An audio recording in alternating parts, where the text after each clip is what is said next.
Hello and welcome. This is Enlightened Connections, a space where unseen threads are illuminated between people and spirit, between animals and their humans, and between the everyday and the extraordinary.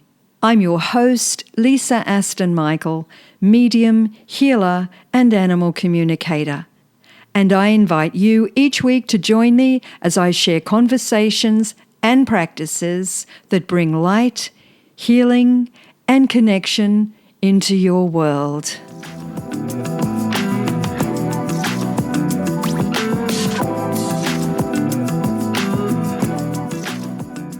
Welcome, everybody. Welcome. My very special guest this week is Rosie, and Beck is an advanced Family Constellations facilitator and certified reconnection facilitator, trained in the lineage of Dr. Eric Pearl. She studied Family Constellations in Adelaide with respected elder Susan Olschwager and the Reconnection with Sue Rouse. Beck brings a depth of wisdom and integrity to her healing work because she offers a heart-centered space where clients feel truly seen, heard, and supported as they reconnect to their own inner light. With a gentle yet powerful approach, she guides people back home to themselves, back to the divine light within that holds the answers we so often seek. I'm very excited to introduce Beck and to talk all about family constellations. Welcome, Beck. Thanks so much, Lisa, for having me. Oh, you're more than welcome. You're more than welcome. Can you give us an idea of exactly what family constellations is? So Family Constellations is ancestral healing that often reveals patterns that we can carry on unconsciously for an ancestor. So we have love in the family system, and that's disrupted by, we can have repeating fates, illness, addiction, early deaths, relationship problems, financial problems. So many things affect the whole family system. And there's love that flows throughout each generation. And secrets affect the whole family system. It's a really amazing process. Yeah, absolutely. Interested to hear about, I suppose money's one of the big things, isn't it? That people come into this world with a bit of a backpackers or a povo mentality, and you think, why have I got that mentality? You know, I'm intelligent, I've got opportunity, I've had good education, I've been to university, I've done all these things, but I'm always broke. And you then, think to yourself, I wonder if my ancestors were also this way inclined. Did they give things away? Is that part of family constellations? Absolutely. So when we carry our ancestors' fate unconsciously, we have a loyalty to our ancestors, and we don't really realize it because we behave in an unconscious way. So addiction can be carried down. I mean, there can be, if you look at patterns in family systems, and, I'll be talking to somebody and they'll be saying, well, so-and-so has trouble with, say, alcohol. And then they've got an aunt or an uncle or there's, cousins, or, you can have quite a few generations with addiction trouble, problems with money, gambling, and once we bring all this into light and honour it and talk about it, but then there's a shift and it can be really, really quite magical and you feel freer. The whole system feels lighter. You're bringing the joy and the love back into the family, really. Is this an energetic ancestral line, or is it more of a biological DNA line? Or I know I'm going off the initial questions I was going to ask, but I go down rabbit holes. That's my projector, human design projector nature. So yeah, no, that's okay. So it's energetic work, but there are studies that show that we carry trauma in our DNA. The Holocaust. There are studies that show that the Holocaust survivors' grandchildren have some of the same stress responses as their grandparents that were in the camps and in the Holocaust. So there are studies that show that we do carry trauma in our DNA, which, so once we heal that, our ancestors really just want their story told, that they want us to pay respect to their story and honor them and acknowledge what they went through. I think because there's a lot of trauma, you know, in family systems, you know. Yeah, there's a lot of sadness. I mean, there's joy and there's happiness and everything as well. But there are some sad stories as well that our ancestors just really want us, just they're more or less saying to us, you know, we were there, you know, and we're part of your story. I mean, our cells are made up of so many of their stories. I mean, that's why we're alive. We're alive because of them, really.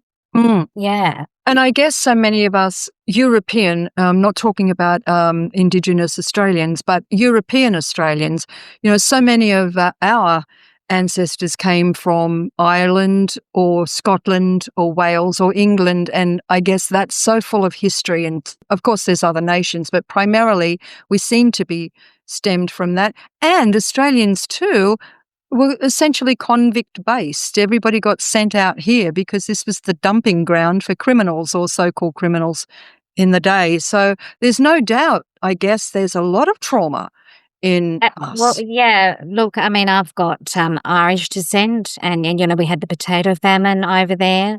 And honestly, whenever I put Ireland into the space, there's an awful lot of grief there. You know, I mean, there really is. I mean, because what was it that one of my cousins said to me? There's the potato famine, and there was something about the English. Yeah, so the English poisoned all their potatoes, and you know, there's all that sort of grief that comes, and grief with migration because you're leaving behind, you know, pets and family, and there's some stuff that's really, really heavy, and yes. But there's also good things like entrepreneurship and people that might have changed the world in their own small way or something like that. And you don't realize exactly who you are. I mean, I guess you're really made up of everybody that ever came before you, aren't you, essentially? Oh, absolutely. Absolutely. All of our cells are made up of absolutely everybody that came before us. Yeah, absolutely. With this work, you talk about in the introduction, I specified coming home to the divine light within. And I know this is something that you speak about in your description of family constellations. So for someone who feels disconnected, overwhelmed or unsure where to begin, what does that journey back to oneself actually look like in real practical terms? So when people come to me for a session, we discuss what they would like to work on.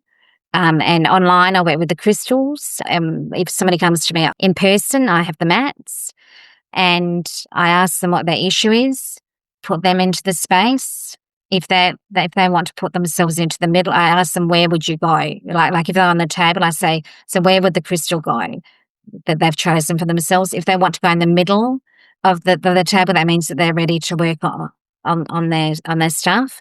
And then we put in the issue, or we put in the person who they want to, you know, their relationship they want to work on, and then we sort of go from there. And it's an intuitive thing. I feel into the space. It's the knowing field that we work with, and that has all of the knowledge of the family soul. So honestly, it's really just it's an intuitive thing, and we may say some healing sentences. We may do some movements. And we carry the burden back to the ancestors with love because we're restoring the love in the family system. Wow.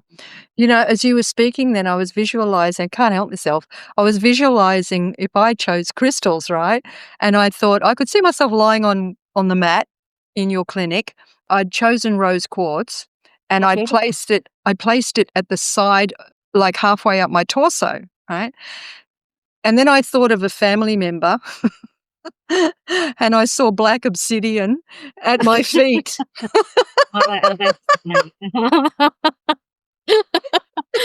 I think I need a session with family constellation. Look, I think we can all relate to that. I mean, you know, I just believe that we're here to learn, grow, evolve, and then we go home, really. So we're constantly working. I mean, I still go to people, other practitioners for family constellation sessions, and I honestly always will. While I'm here, I'll always be doing work on myself because I just think it's really important. And, you know, and sometimes people have a shift and other times people don't. Some clients just have a sense of peace afterwards. And that's fantastic. You can have a reaction sometimes. but that's just energy releasing. So it's actually a good thing. I mean, it doesn't seem like it at the time, but it's a good thing.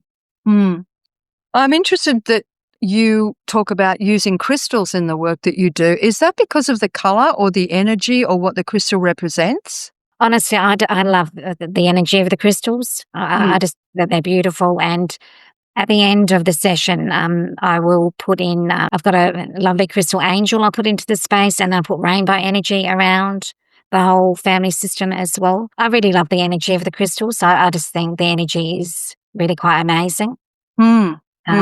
Really quite beautiful. And I feel like it really does help shift things as well. And I use a cord of atonement, as well. A medium made up a cord of atonement, and it addresses, our soul contract when we came in, and sort of, you released your soul contract as well. And that helps shift energy as well. So, and I think that that's really extremely good, very, very powerful as well. That's incredible, to be able to release your soul contract. What happens if that soul contract was your reason for being here? Like if it was part of your growth and suddenly you realize, oh, I don't want that soul. Say, for example, your soul contract was you're going to be looked after through life, but you're going to be a bit povo. So that's the way it goes. So don't worry too much about fame and fortune. Your lesson is to learn about abundance and learn what wealth is in a different way than money representation. And your soul contract, and you wake up one day and you go, oh, I'm sick of this. I actually want a really nice car, and I want a really nice house, and I really nice clothes, and I don't want this backpacker's mentality that I came in with anymore. Can you have that soul contract severed, for example? Look, honestly, I do believe that you can, because you can actually do a course about a cord of atonement online, and you can actually, and there's even a Facebook page on it, so you can actually write out one for that specific thing as well, so you can learn about it yourself. I've got a few that I use. Actually, I've learned from Sue Rouse, who's a very powerful healer, and they've really helped me. Yeah, so I think that's extremely powerful.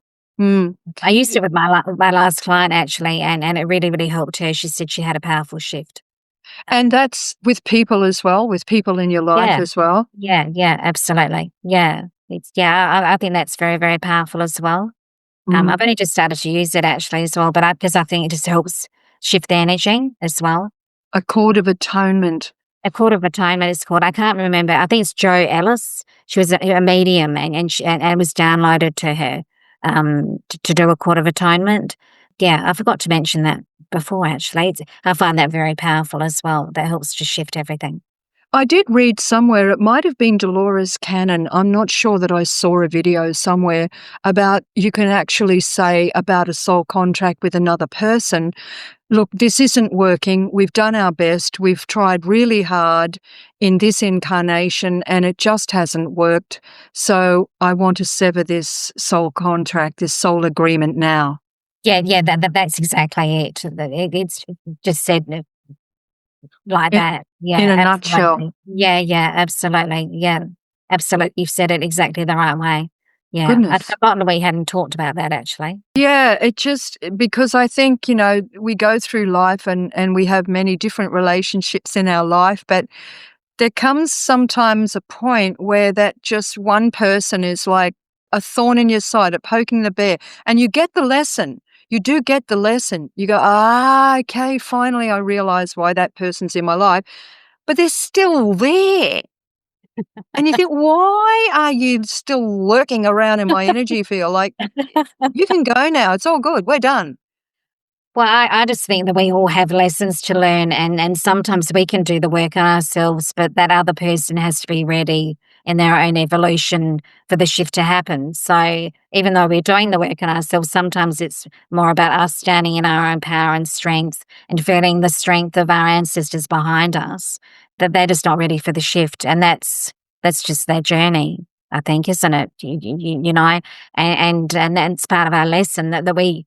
And I get frustrated because some of these people are just not going to change, and they're not going to get it this lifetime. So I get very frustrated because I think I've done so much work on myself. But some of these people they're not going to get it. They're just not going to get it. No, you have to put them in a little paper mache boat and just gently nudge them off across the lake, don't you? You know, A good reason to sever the soul contract, I say. Oh dear.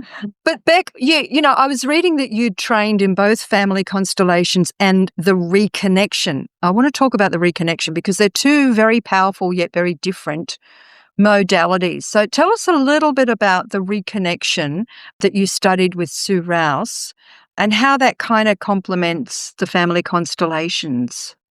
well, family constellations and the reconnection, I believe you're working with source energy with both of them, but they are different because family constellations, we're restoring the love into the family system and healing trauma.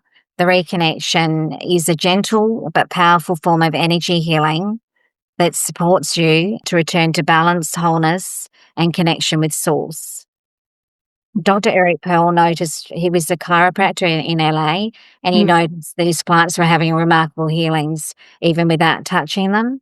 And then he developed the reconnection, and it's about realigning your meridian points with the universe's meridians and the Earth's meridians. For instance, one of my teachers, Susie Cherub, came to me for the reconnection. You just have 2 sessions. And she slept the night's sleep that she said, I can't explain the night's sleep that I had after I had my first session. She said, I slept all night and I don't normally. And she just feels lighter and freer. So it's about reconnecting with source energy. And my teacher said to me that it's said to be more powerful than Reiki. So it's really, really beautiful divine energy that you're working with. It's really beautiful, actually. Really lovely. And if I came to you for a reconnection session, what would I expect? What happens? So we'll just have a bit of a chat, and then you lie down on my couch. You just lie down there, really. I'll be working on your meridian points, and you may get a feeling of peace, stillness. You may feel subtle or strong energy. You might feel heat. When I had my session with Sue, I saw all the elements. I saw the words, you are the universe, in bold with flowers in there. Yeah, it was really quite profound, actually. It was an amazing experience. And when we were talking about it, she laughed and she said to me, you can't make this stuff up. No. Like it's about coming home to yourself and the divine light within, because we've all got it. But like, the things that happen in life just sort of, you're not as connected to source. You know what I mean? Like it just realigns your body's energy system and meridians to the earth and universal grids. And it's extremely powerful as well. Because as you said earlier, we are energetic beings. And if you think you're not, stick your finger in a 240-volt plug hole and you'll soon find out just how. Oh, look, we are. We're spiritual beings having a human experience. Absolutely, we are. And it's about reconnecting with source, because we are source as well. But we somehow, just with depression, anxiety, and all the things that happen in life, we just forget about it a bit. It's all about the head, isn't it? Like if you think about it, everything that we're programmed to do or programmed to be or programmed to become is all to do with the head, whether it's going through school or university or your job or, your circle of friends where there's comparison with keeping up with the Joneses. It's all about the head, the physical, what you do, I guess is what I'm trying to say. It's about what you do. And we're trained from toddlerdom to become someone, to do something. We're not trained to be. We're never trained or individualized to just be. And perhaps that's why we've lost our connection as spiritual beings with the whole, with the all, and we've been individualized. Absolutely. And I just think, we're meant to be heart-centered beings who are here to love each other, and I think sometimes we really do lose sight of that, because at the end of the day, it should just all be about love, really. That divine energy is just love. which is truly amazing to work with. I always feel that every time I do the reconnection, I get a healing as well, and with family constellations as well, because you're working with that beautiful energy. Is that something that you have to be present for, or can you do this distance on Zoom? Or I can do both on Zoom, both because it's energy. Energy works. Yeah. It works. It doesn't matter where you are in the world. It's the same effect. Yeah. Yeah, absolutely. The last session, 2 sessions I've done were online, and Susie really loved it. She said it was fantastic. So that's lovely. And it's interesting to hear that it's, even more powerful than Reiki, because I know that, I know Reiki's been around for some time, but I guess energy is energy, and it's the different ways that we channel it. It's the different ways that we use it, whether it be on the physical level like chiropractic, or whether it be energetic level like you do. So I take it you work with your hands. I do. So you go through all the meridian points on the body, and you have your hand about 6 inches above the meridian point. So there are 2 days. You need 2 sessions. I allow 90 minutes, but I'm usually done in about 40 minutes. But I just allow 90 minutes. I always say to people, just allow 90 minutes, just to make sure, because there are specific points you've got to make sure that I've done all of them. And there are about 7 different pages of points I need to do on the first day, and then there are an extra 2 on the second day, and then we seal it with the seal of Solomon at the end. So it keeps on working throughout your whole entire life, which is great as well. Oh, okay. So it's not something that you need to repeat every year or every. No, you just do the 2 sessions, then that's it. Wow. So, it really is. I didn't think I'd ever actually find something that I like as much or love as much as family constellations, really. But I do. I really believe in both of them, actually. They've both helped me a lot. So what type of people or what type of issues do you find are the most common? I think just when people need a bit of a pick-me-up, or they're feeling a bit off-centre. When I went to Sue to have my sessions, she said to me, "Oh, why are you coming to me?" And I just sort of said, "Oh, well, look, I just felt like it was time." And when Susie came to me, she said the same thing. She just said to me, "I felt like it was time." So if you're feeling a little bit off centre or a bit off balance, and you just need a bit of a pick me up, or just something to sort of help you reignite your passion in life, or something like that, really. Because it's just something that you just do twice, and then that's it. Family constellations, you can keep on doing forever. So you don't need to know who your ancestors were as such? No, not with the reconnection, no, because it's just realigning your meridians. It's just about realigning your meridians to the universe and the Earth's meridians. And with family constellations, no, you don't need to know who your ancestors are.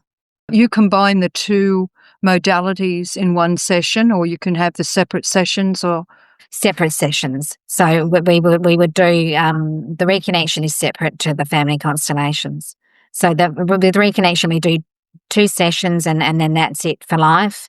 Family constellations you can keep on doing for life, really. do you have to know sort of where the issue came from? If you're coming from a family ancestral healing, do you have to be specific about, I've got a feeling that my great-grandfather might have stolen bread or something? Or does it really not matter who did what? It's just, I feel there may be some things in my family history that might not be great, and I'd like to clear those. No, look, honestly, I mean, you don't need to know your ancestors at all. We just fell into the space. Sometimes I've had people that come to me and they say, I don't really know what I want to work on, but then they may say, oh, but I have a relationship with so-and-so and I'm having trouble with them, and they do, like they've got trouble with an addiction, or, and then we feel into the space and just go from there, really. It's an energetic thing and it's a feeling thing, and intuition comes into it. But we say healing sentences and we make a movement. I've got a lady I train with, she, Family Constellations, she doesn't do healing sentences at all. For myself personally, I think it helps shift some energy, but she doesn't. She just used to always just say, no, you don't need to. I'll just do a movement. So it's just whatever, I sort of get into the space and we sort of go from there. But honestly, sometimes people don't know what they really want to work on, but they just know that they need to work on something because they can feel like there's something in their life that's not exactly working. And then honestly, a lot of people go away and they have a shift. And they say to me, "Oh my gosh, that was really amazing. Thank you so much." The reason that I find this so interesting is because most of the time we consider ancestral issues as being physical things like, oh, my great-grandmother died of a heart attack, so, hey, that's me too. Or, yes, everyone in the family had asthma, so I'm going to get it too, this stuff. But we don't really think about the emotions. And just going out on a little bit of a limb here, I didn't know my father or his father when I grew up. And I often had I had this anger, right, that was like a sleeping dragon at the bottom of my feet. And it rose through me in a way that was indescribable. When I'd get angry, it wasn't just a quick thing. It was a dragon that rose through my body. And yet my mum was the most gorgeous human being that walked the earth, And I thought, where is this anger coming from, Anyway, I found out later that it came from my father's side. His father, my father, and his father both had this, for want of a better word, descriptive dragon at the bottom of the feet. Now, that's an emotion. It wasn't like Yeah. a physical attribute. That was an emotion that was ancestral. You're right. Yeah, we do. We talk about how we look and all that stuff, and how we have similarities. But yeah, we carry emotion, we carry trauma, we carry so much that isn't ours. And sometimes you can be carrying the fate of an ancestor and you don't even realize why you do something unconsciously. You don't understand why, but it's because we're living out their story because it wasn't seen, heard, and acknowledged. And, for instance, I have a grandmother that was excluded. I sort of really have felt like I've been excluded with my siblings. So it's a very interesting thing because it until it's healed, it'll keep going down the line. It just does. It honestly does. And you don't want that going down, to your children.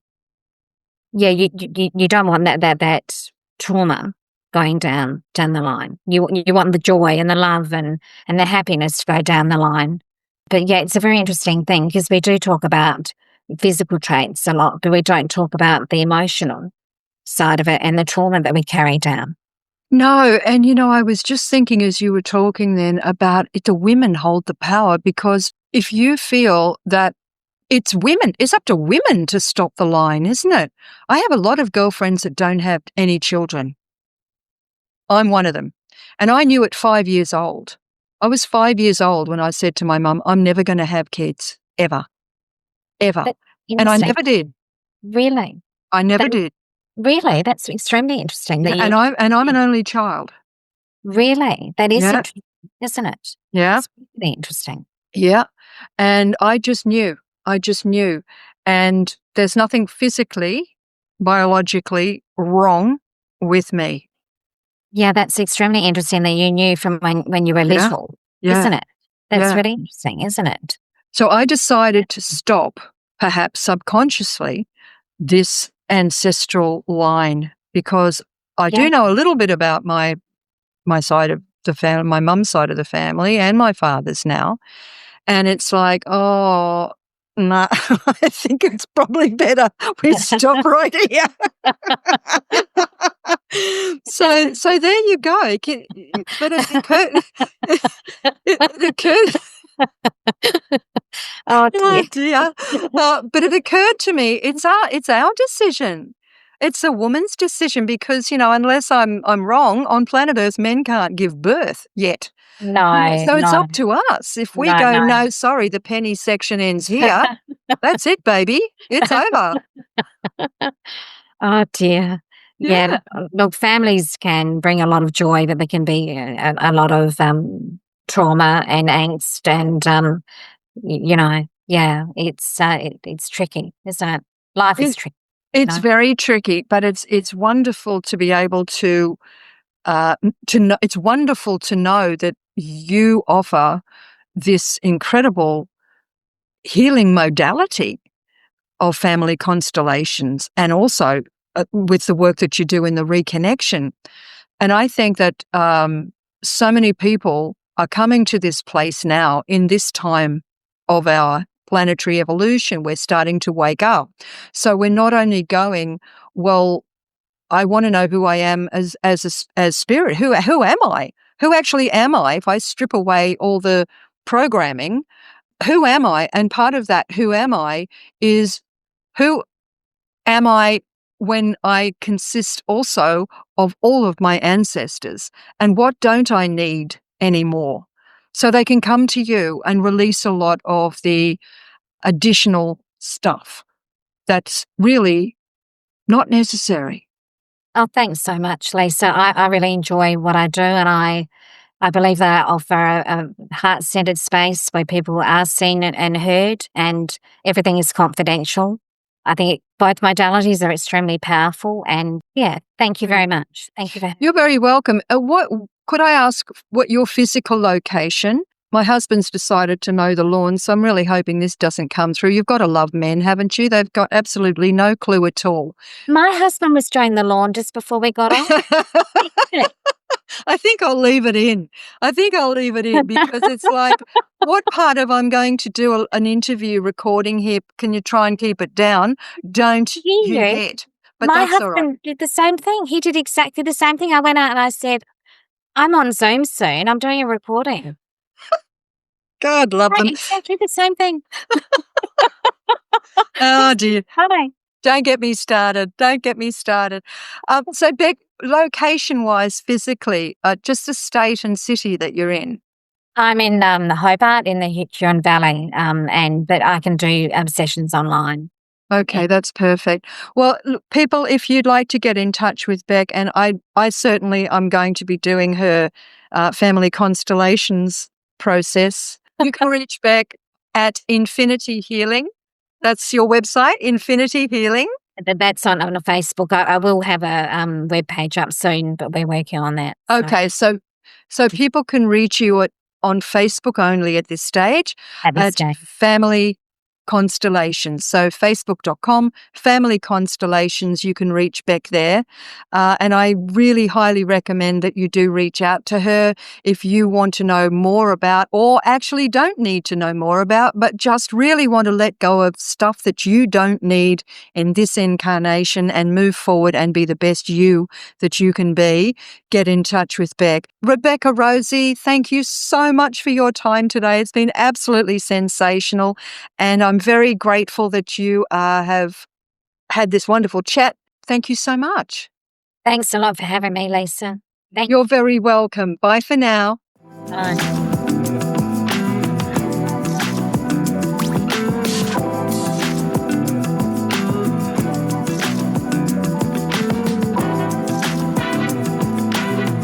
Thank you so much for being here and tuning into Enlightened Connections. I truly hope today's episode offered you something to reflect on, expand into, or feel more deeply connected to, whether within yourself or with the animals and spirit world around you.